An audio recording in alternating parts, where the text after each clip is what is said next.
what is Monorepo and how it is different from Polyrepo or the traditional repositories which we are using.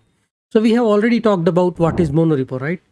Where we can have all these projects together, like I'm having Express app, NestJS app, some auth service, admin service, and some reusable libraries also, and everything packaged inside one single repository, that is Monorepo.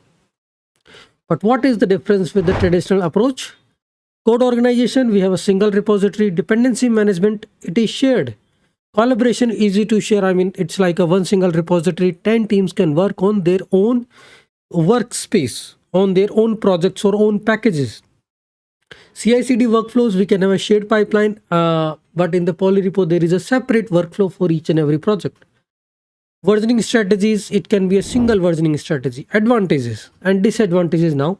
I mean, we do a code sharing and reusability. If I'm creating utility helper and some style guide for React component that can be used across all the projects. I don't need to have that as a separate project.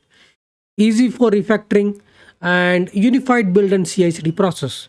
A unified way of writing the code. We can enforce some common styling, some common linting, some common enforcement on the code structuring. Some proper way, some one common standard way of writing the component, writing the services, writing the classes. All those can be enforced on this Monorepo because everything is together. It has a better visibility and used for collaboration.